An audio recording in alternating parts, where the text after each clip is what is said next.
तो चलिए अब बात कर लेते हैं तमाम खबरों की। आज विभाजन की विभीषिका स्मृति दिवस पर सीएम योगी के नेतृत्व में लोक भवन में महात्मा गांधी प्रतिमा और सरदार वल्लभ भाई पटेल की प्रतिमा तक मौन पदयात्रा निकाली गई है। इस पदयात्रा में दोनों डिप्टी सीएम समेत कई मंत्री, विधायक और अधिकारी भी मौजूद रहे। 1947 में भारत पाकिस्तान के बंटवारे में कई लोगों ने अपनों को खो दिया था। 1947 में जो दंगे हुए उसको लेकर भी एक चित्र प्रदर्शनी लगाई गई। आजादी का अमृत महोत्सव के तहत उत्तर प्रदेश के होमगार्ड्स ने भी तिरंगा यात्रा निकाली है। होमगार्ड्स की तिरंगा यात्रा में शामिल होने मुख्यमंत्री योगी आदित्यनाथ पहुंचे हैं। सीएम ने इस कार्यक्रम में होमगार्ड्स की उपयोगिता बताई और साथ ही अपनी सरकार की ओर से इनके लिए उठाए गए कल्याणकारी कदम की भी विस्तार से उन्होंने चर्चा की है। इस दौरान सीएम योगी ने कहा कि प्रधानमंत्री नरेंद्र मोदी की प्रेरणा से आज पूरा देश आजादी का महोत्सव मना रहा है। यह उत्सव एक राष्ट्रीय उत्सव बन गया है। उन्होंने कहा कि होमगार्ड के जवान ब्लॉक स्तर से शुरू हुई तिरंगा यात्रा लेकर यहां पर पहुंचे हैं। देश के प्रति हर नागरिक का कर्तव्य है। सीएम योगी ने यह भी कहा कि आज हमारी जो भी अस्मिता है वो देश की वजह से है। मुझे अत्यंत प्रसन्नता है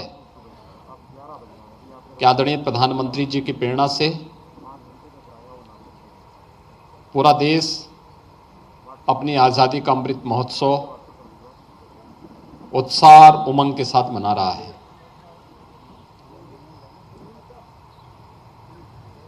यह अपने आप में हर नागरिक की उपस्थिति से यह उत्सव एक राष्ट्रीय उत्सव हो चुका है। हर व्यक्ति के मन में उत्साह और उमंग है, इसलिए क्योंकि आजादी के अमृत महोत्सव के साथ हर व्यक्ति को जोड़ने का जो कार्यक्रम बना है, यह आजादी का अमृत महोत्सव उस बात का प्रमाण हम सबके सामने है। इस सदी की सबसे बड़ी महामारी से दुनिया की इस सबसे बड़े लोकतंत्र को बचाने के लिए जो प्रयास हुए वे अभिनंदनीय हैं। हर तबके का अपना योगदान है कि 11 से लेकर के 17 अगस्त के बीच अमृत महोत्सव सप्ताह का आयोजन पूरे देश के अंदर आयोजित है और स्वाभाविक रूप से देश की सबसे बड़ी आबादी का राज्य होने के नाते उत्तर प्रदेश में सबकी निगाहें भी थी। मुझे प्रसन्नता है समाज का हर तबका बढ़ चढ़ करके इस पूरे कार्यक्रम में भागीदार बन रहा है। क्या सरकार के मंत्रियों या प्रशासनिक अधिकारी, पुलिस के वरिष्ठ अधिकारी हो या एक जवान, और ऐसे ही होमगार्ड विभाग में भी हर एक स्तर पर हर व्यक्ति स्वतःस्फूर्त भाव के साथ आजादी के अमृत महोत्सव के इस कार्यक्रम के साथ जुड़ता हुआ दिखाई दिया है। प्रधानमंत्री जी ने आगामी 25 वर्षों के लिए एक अमृत काल हम सबके सामने निर्धारित किया है कि आगामी 25 वर्ष की हमारी कार्य योजना क्या होगी। हमें अपने वहां ले जाना है, एक समृद्ध और सुरक्षित भारत के लिए हर व्यक्ति को अपने स्तर पर प्रयास करना होगा, अपनी अपनी जिम्मेदारियों का निर्वहन करना होगा। ईमानदारी के साथ किए गए प्रयास उतने ही सार्थक परिणाम हम सबके सामने प्रस्तुत करेंगे। और वहीं स्वतंत्रता दिवस के मौके पर सुरक्षा व्यवस्था में सख्त है। जेसीबी कानून व्यवस्था पीयूष मौर्या ने जनता टीवी से खास बातचीत करते हुए कहा है कि स्वतंत्रता दिवस के मौके पर सुरक्षा के पुख्ता इंतजाम किए गए हैं। चप्पे चप्पे पर पुलिस चौकसी बरत रही है। वाहनों की भी सघन तलाशी लगातार जारी है। उन्होंने कहा कि मीडिया पर हो रही गतिविधियों पर ध्यान रखने के लिए एक टीम बाकायदा बनाई गई है जो इसकी मॉनिटरिंग भी कर रही है। जो भी गैर जिम्मेदाराना ट्वीट्स हैं उसे हटाने की भी अपील कर रही है। स्वतंत्रता दिवस को लेकर उत्तर प्रदेश में पूरा पुलिस विभाग अलर्ट मोड पर है, तो वहीं राजधानी लखनऊ में भी सुरक्षा व्यवस्था को लेकर कड़ी चुनौती देखी जा रही है। इस पर खास बातचीत करने के लिए हमारे साथ JCP law and order Lucknow Piyush Maurya ji हैं, उनसे ही बातचीत करेंगे। सर, लखनऊ की व्यवस्था को, सुरक्षा व्यवस्था उसको लेकर कड़ी चुनौती मानी जा रही है, क्या है यहाँ की सुरक्षा व्यवस्था, किस तरीके से आप लोग हैंडल कर रहे हैं? देखिए, लखनऊ प्रदेश की राजधानी है, साथ ही स्वतंत्रता दिवस एक बहुत ही महत्वपूर्ण जो है ओकेजन है पूरे देश के लिए, हमारे लिए भी, और पर्याप्त सुरक्षा की व्यवस्था और इंतज़ाम पुलिस द्वारा किए गए हैं। पिछले दिनों में न सिर्फ 15 अगस्त ही की तैयारी हो रही है बल्कि पूरा सप्ताह जो है बहुत ही हर्षोल्लास के साथ जनपद में मनाया जा रहा है। विभिन्न स्थानों में तिरंगा यात्राएं निकल रही हैं। बहुत सारे जो स्कूली बच्चे विभिन्न स्थानों पर कार्यक्रम कर रहे हैं। जगह जगह सड़कों पर व्यापार मंडल इत्यादि भी खड़े होकर अपनी देश के प्रति प्रतिबद्धता, देशभक्ति को जो है विभिन्न माध्यमों से औरों के बीच में फैला रहे हैं, बता रहे हैं। और इस सब को देखते हुए हमें यह सुनिश्चित करना ज़रूरी है कि कहीं पर भी यातायात बाधित ना हो, किसी भी व्यक्ति को किसी प्रकार की अपने कार्य को संपन्न करने में परेशानी ना हो, सभी जुलूस भी निर्बाधित रूप से निकलें, साथ ही शहर का ट्रैफिक भी सुचारू रूप से चलता रहे। विशेष तौर पे जो कल 15 अगस्त के दिन कार्यक्रम होंगे, विभिन्न कार्यक्रम पूरे जनपद में होंगे, उनके लिए पुलिस द्वारा व्यवस्थाएं की गई हैं। जो मुख्य कार्यक्रम विधानसभा के आगे होगा, जिसमें माननीय मुख्यमंत्री जी झंडा फहराएंगे, उसमें भी विशेष व्यवस्था पुलिस द्वारा की गई है। Police, SSB, ITBP, paramilitary forces, PAC इत्यादि पुलिस बल यथावश्यकता लगाए गए हैं। जो महिला पुलिस कर्मियों को भी विशेष तौर पर तैनात किया गया है, जिससे कि महिलाएं जो इसमें सम्मिलित होती हैं उन्हें भी किसी प्रकार की परेशानी ना हो। विस्तृत ट्रैफिक मैनेजमेंट प्लान बनाया गया है, पार्किंग प्लान्स बनाए गए हैं, जिनको कि अखबारों के माध्यम से प्रसारित किया गया है। सभी लोग जान लें किन मार्गों का उनके द्वारा कल प्रयोग किया जाना चाहिए, जिससे कि वे अकारण किसी रास्ते में ना फंसे, बल्कि वो भी अपने गंतव्य तक आसानी से पहुंच सकें। जो होटल इत्यादि हैं, किराएदार शहर में अलग अलग लोग इलाकों में किराए पे मकान लेते हैं, उन सब का भी वेरिफिकेशन लगातार किया जा रहा है। सारे होटलों की चेकिंग की जा रही है। उनमें आए हुए जो लोग हैं, जो वहाँ ठहरे हुए हैं, उनके एंटीसीडेंट्स वेरीफाई किए जा रहे हैं। और गेस्ट हाउसेस में कैसा हो रहा है। इसके अलावा रेलवे स्टेशन, बस स्टेशन पर चेकिंग लगातार जारी है। और हमारा हर संभव प्रयास है कि निर्बाधित रूप से यह सारे कार्यक्रम संपन्न हों। 15 अगस्त के कार्यक्रम को मनाने में किसी व्यक्ति को किसी प्रकार की परेशानी ना हो। साथ ही हमने अपनी तरफ से और अखबारों के माध्यम से लोगों के बीच में ये भी प्रसारित किया है कि झंडे को पूरी तरह से सम्मान कैसे देना चाहिए। कहीं ऐसा ना हो कि हर घर पे जब झंडा लगाया जा रहा है तो कुछ लोग जानकारी ना होने की वजह से या अन्य कारण से हमारे झंडे को उतना सम्मान ना दें या कहीं पर गिर जाए। उन सब परिस्थितियों से बचने के लिए किस प्रकार से झंडे को लगाना है, उसके बारे में पुलिस द्वारा लोगों को निर्देशित किया जा रहा है। बहुत बहुत धन्यवाद। ये थे JCP law and order Lucknow Piyush मोडिया जी। इनका साफ तौर पे कहना था चप्पे चप्पे पे हमारी नज़र है। जहाँ तक सोशल मीडिया की बात है तो वहाँ पे भी चाहे भाषाई अराजकता हो या फिर जमीन पे खड़े आतंकी गतिविधियों में संलिप्त हो, हम उनको उनके मंसूबों में कामयाब नहीं होने देंगे। कैमरा आसस के साथ मैं जयसिंह, जनता टीवी, लखनऊ। और वह यूपी के सहारनपुर से गिरफ्तार संदिग्ध आतंकी नदीम से पूछताछ के आधार पर यूपी एटीएस ने एक और बड़ी कार्रवाई की है। यूपी एटीएस ने कानपुर से हबीबुल उर्फ सैफुल्ला को गिरफ्तार किया। एटीएस के मुताबिक सैफुल्ला ने स्वीकार किया कि वो भी जैश ए मोहम्मद के साथ संपर्क में था, जिसके बाद उसे गिरफ्तार किया गया है। हबीबुल वर्चुअल आईईडी बनाने में एक्सपर्ट है और नदीम के साथ मिलकर दोनों ने अब तक करीब 50 वर्चुअल आईईडी बना चुके हैं। और मिली जानकारी के मुताबिक आतंकी सैफुल्ला महज 10वीं पास है, लेकिन बेहद हाईटेक है। सैफुल्ला पाकिस्तानी और अफगानिस्तानी आतंकियों को वर्चुअल आईईडी बनाकर देता था।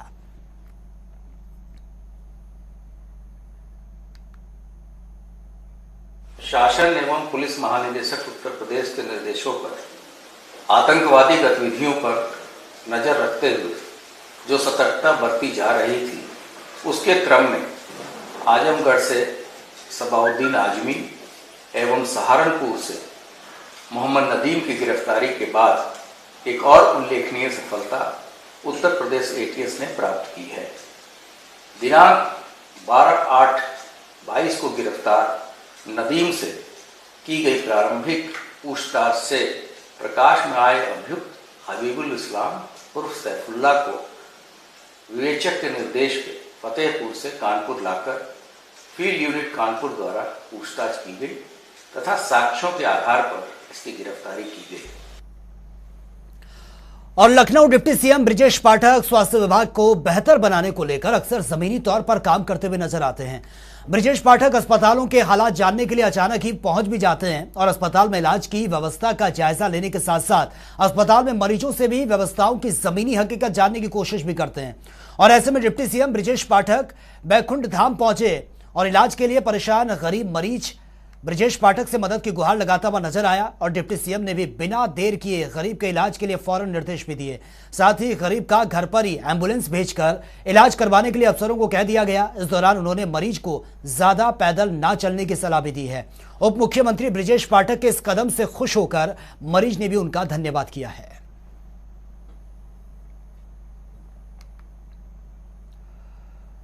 और देश में हर तरफ आजादी के अमृत महोत्सव को लेकर भारी उत्साह साफ तौर पर नजर आ रहा है। देशभक्ति के भाव के साथ लोग तिरंगा यात्रा भी निकाल रहे हैं और वहीं बड़ी संख्या में लोग तिरंगा यात्रा में शामिल भी हो रहे हैं।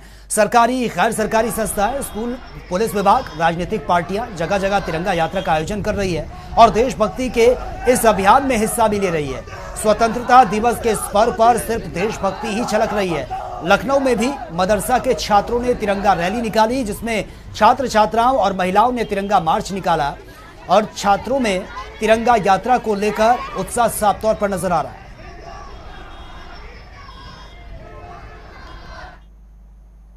और जहां पर एक तरफ आजादी के 75 साल पूरे होने से पहले ही शहर, गांव, कस्बे, स्कूलों में तिरंगा यात्रा निकाली जा रही है, तो वहीं कांग्रेस बीजेपी के हर घर तिरंगा अभियान के खिलाफ है।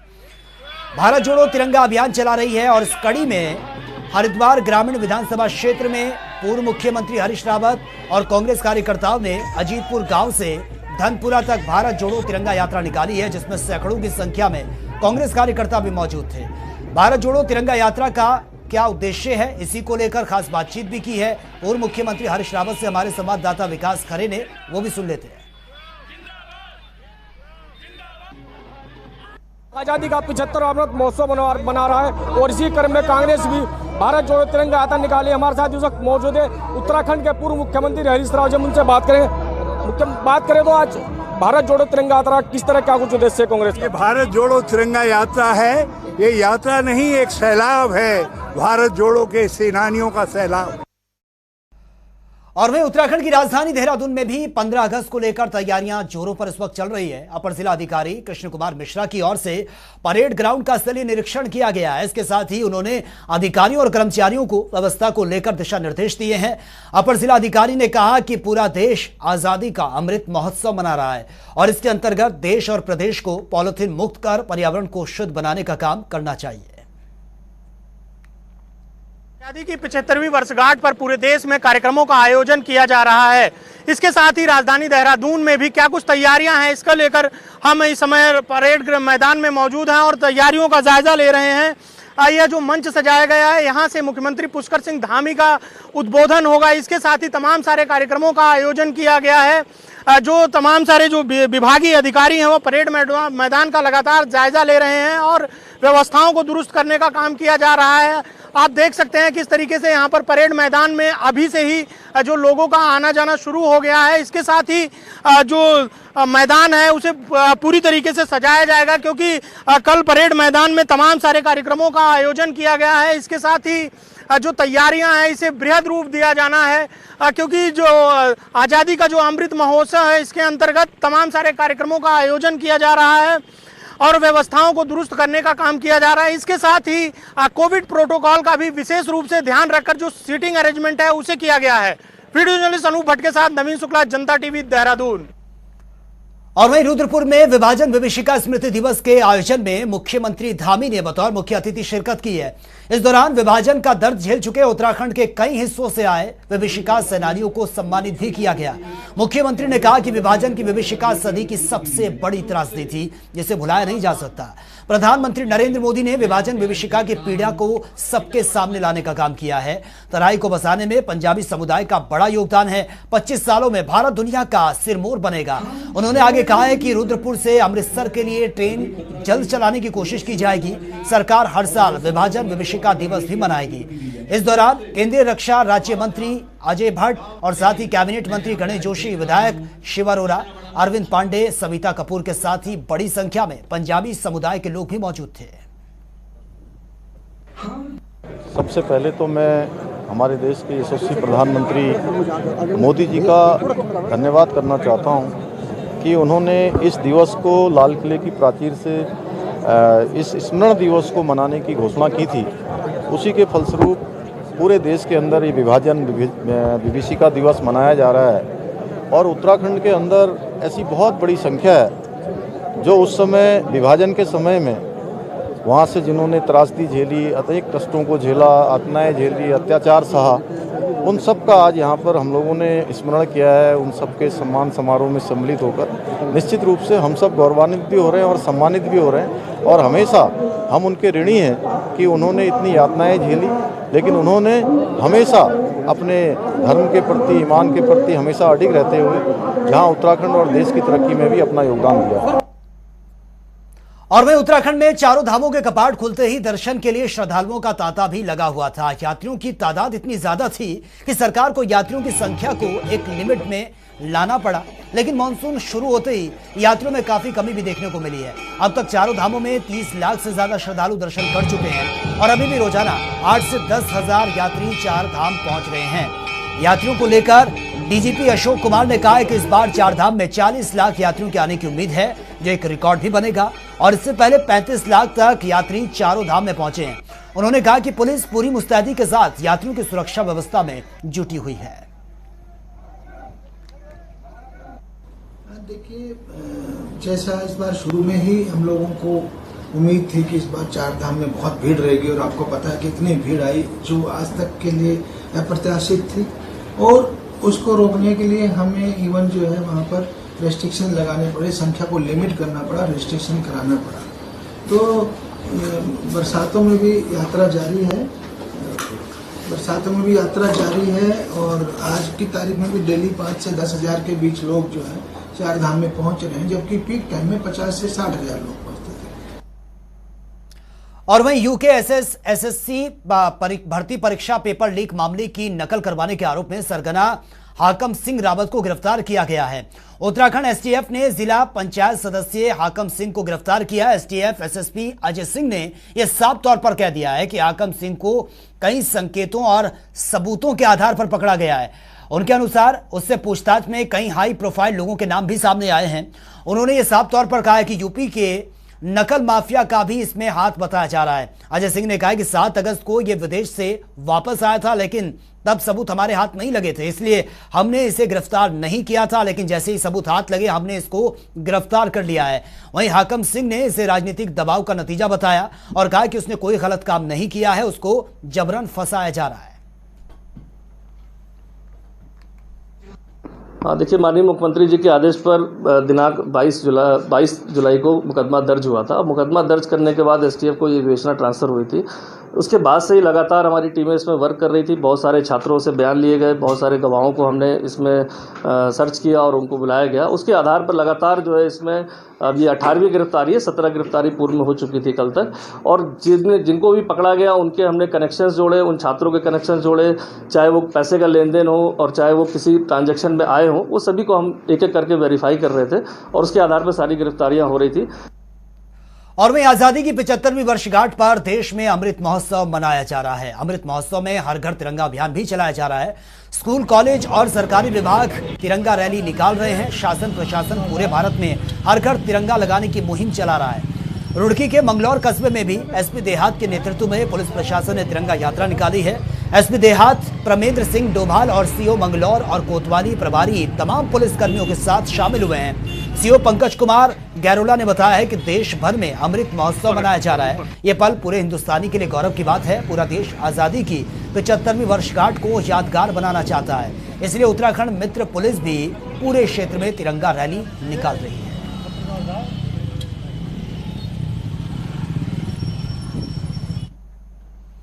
और वहीं स्वतंत्रता के 75 वर्ष पूरे होने के मौके पर देश भर में तिरंगा यात्रा निकाली जा रही है और इसी क्रम में डोईवाला नगर मंडल की ओर से ऋषिकेश रोड स्थित CNN गुरुद्वारा साहिब से प्रभात फेरी के रूप में यह तिरंगा यात्रा निकाली गई है, जो मिल रोड होते हुए डोईवाला तहसील कार्यालय तक निकाली गई है।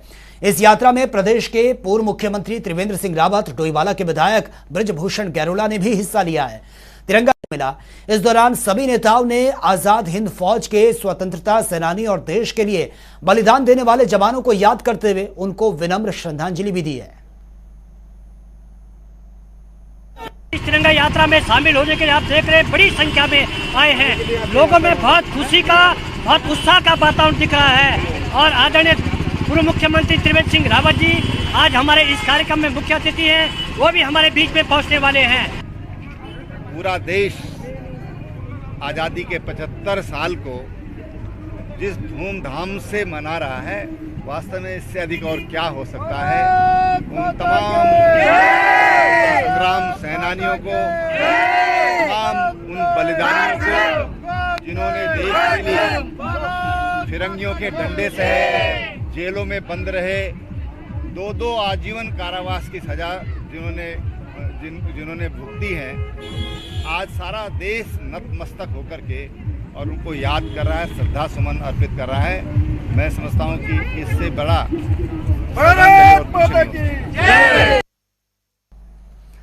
तो फिलहाल इस बुलेटिन में मेरे साथ इतना ही, लेकिन तमाम खबरों के लिए आप बने रहिए जनता टीवी के साथ। नमस्कार।